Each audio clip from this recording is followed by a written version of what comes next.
এ সংসার আসলে কি পার্থ? মানব, দানব, পশু, পক্ষী, জন্তু, কীট, মৎস্য, বৃক্ষ, এইসব কিরূপে সৃষ্টি হয়? কোন পদার্থ থেকে এদের জন্ম হয়? কিরূপে চলাচল করে, কিরূপে বাঁচে? মৃত্যু কিরূপে হয় এদের? আর মৃত্যুর পশ্চাতেই বা কি হয় তাদের?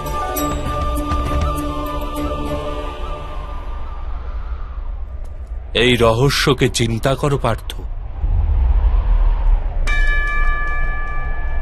মানুষের দেহ মৃত্তিকায় তৈরি হয়েছে মাধব।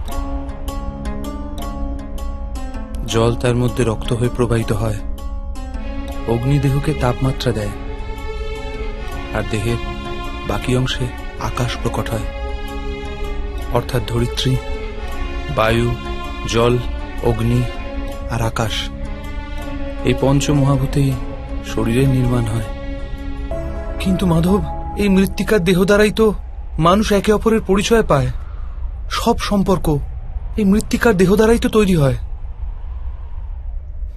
না পার্থ, যদি এটাই সত্য হতো তবে মৃত্যুর পশ্চাতে দেহকে নষ্ট করা হয় কেন? বাস্তবে না মানুষের পরিচয় দেহের সাথে যুক্ত থাকে, আর না তো সম্পর্কের ভিত্তি তার দেহের সাথে থাকে। মানুষের স্বভাব, তার আচরণ আর তার কার্যই তার পরিচয়। এই স্বভাব, আচরণ আর কার্য কিরূপে তৈরি হয় তাকে বোঝো পার্থ।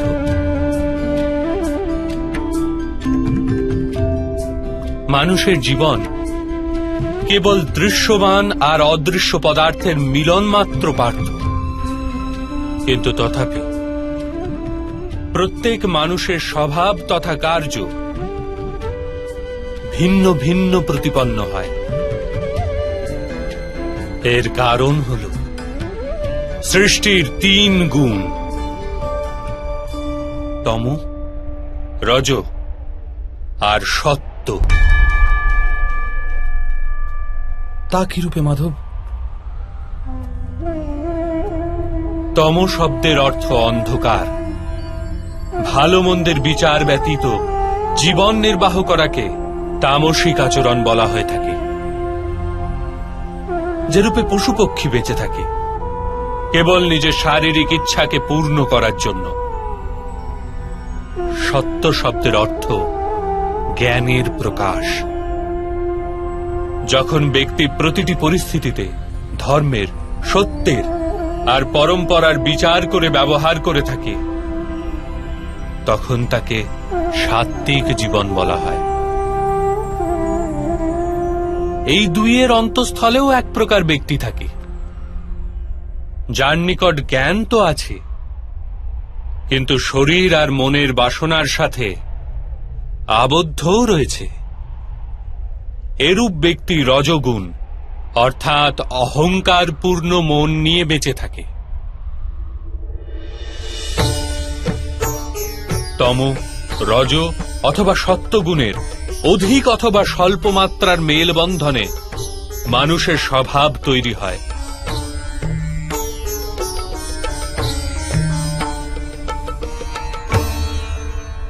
সামনে দেখো পার্থ, এদের সবার মধ্যে তুমি কোন গুণ দেখতে পাচ্ছ? যুবরাজ দুর্যোধন ধর্ম জানেন, কিন্তু নির্বাহ করেন না। তার জীবনের মূল কেন্দ্র অহংকার, অর্থাৎ তার মধ্যে তমগুণ কম, রজগুণ অধিক, আর সত্যগুণ পূর্ণতা পায়নি।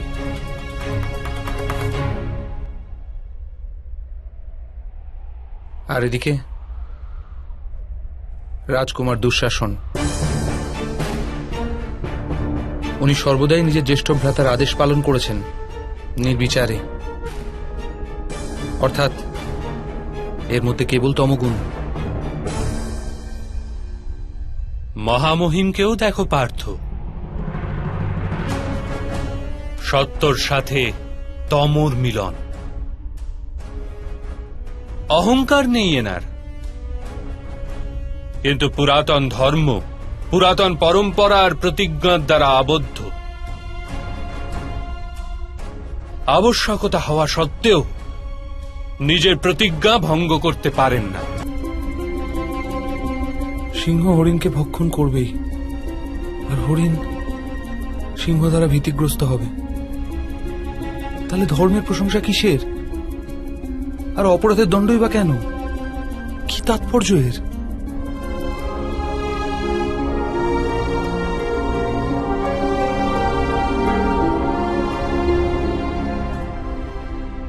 উত্তম প্রশ্ন করেছ পার্থ, কিন্তু প্রথমে মানুষ আসলে কি সেটা জেনে নাও।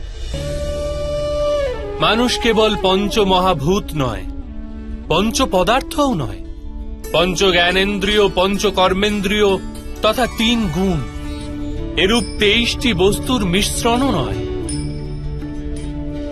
মানুষের চলাফেরা তথা কার্য করার হেতু শক্তির আবশ্যকতা হয়ে থাকে, আর শক্তিকে চেতনা বলা হয়। তাহলে মাধব, মানুষ কি শুধুই চেতনা? না, যখন প্রকৃতি আর পুরুষের মেল বন্ধন হয়, অর্থাৎ যখন পরমাত্মার অংশ আত্মা হয়ে দেহে বসবাস করে, তখন মানুষ জীবিত হয়। এই আত্মা কি মাধব? আর একে জানার কি উপায়? মানুষ যে রূপে রথের ব্যবহার করে, সে রূপেই আত্মা শরীর নামক এই যন্ত্রের ব্যবহার করে। শরীরের মাধ্যমে শরীরের সুখ দুঃখ উপভোগ করে, কিন্তু আত্মা শরীর নয় পার্থ। শরীরের বিনাশ করা সম্ভব, কিন্তু আত্মাকে বিনাশ করা যায় না।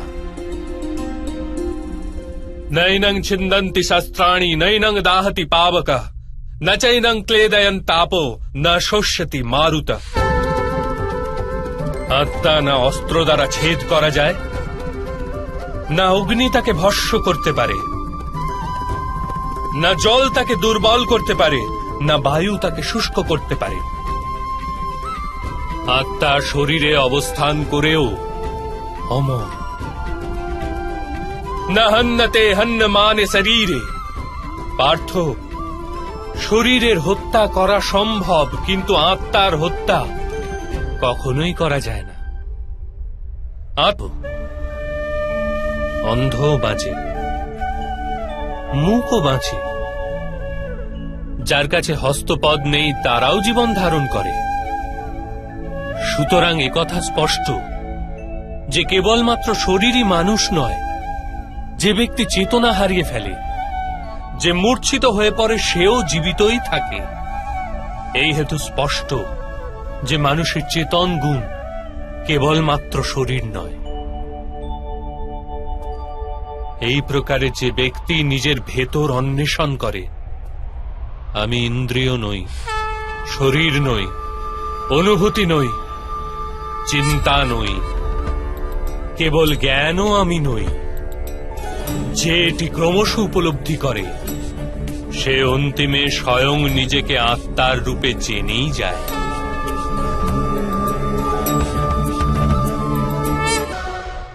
এই আত্মার কার্যকারিতা কি মা? সে অবশ্যই পুনরায় জন্ম নেবে। এই মহাজ্ঞানকে সাংখ্যযোগ বলা হয়।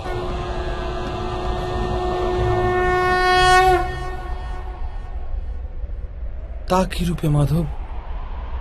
যে মার্গে গমন করে মানুষ স্বয়ংকে আত্মা রূপে দেখতে পায়, পরমাত্মার অংশ রূপে স্বয়ং নিজেকে জানতে পারে, সেই মার্গকে ধর্ম বলে।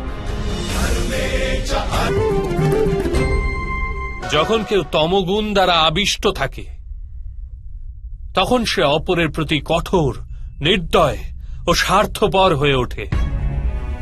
নিজের নিশ্চিত সুখের জন্য অপরকে দুঃখ প্রদান করে। তার পরমাত্মার অভিমুখে গতি হয় না, অর্থাৎ অধর্ম পরমাত্মার থেকে দূরে নিয়ে যাওয়ার মার্গ মাত্র। অর্থাৎ অধর্ম তো অজ্ঞানতার অপর নাম। তাহলে তো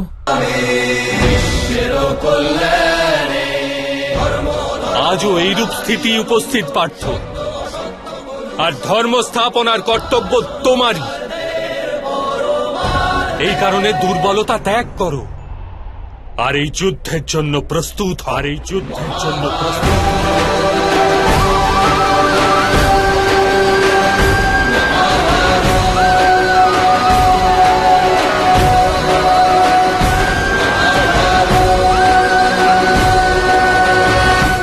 কিন্তু আমার হস্তে হত্যা হবে মাধব। আমার কারণে কারো প্রাণ চলে যাবে, তাহলে আমার অন্তরের করুণার বিনাশ ঘটবে না?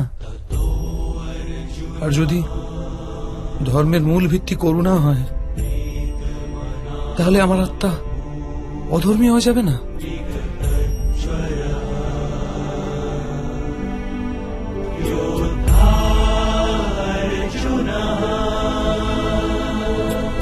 কর্মের বন্ধন অবশ্যই নির্মিত হয়, কিন্তু কার্যের বন্ধন নির্মিত হয় না পার্থ। তোমার কর্ম ও কার্যের কি প্রভেদ তা জানা অত্যন্ত আবশ্যক। সকল কর্মই কার্য, কিন্তু সকল কার্য কর্ম নয়। কর্ম সেই কার্যকে বলে যার সাথে ফলের আশা জড়িয়ে থাকে। মানুষ যখনই সুখের, সম্পত্তির অথবা প্রশংসা প্রাপ্তির আশা রেখে কোনো কার্য করে, তখন সে কার্যের ফলের বন্ধনে আবদ্ধ হয়। যখন কোনো কর্ম ফলের আশা নিয়ে করা হয়, তখন তাকে সকাম কর্ম বলা হয়। আর যখন কোনো কর্ম কোনো ফলের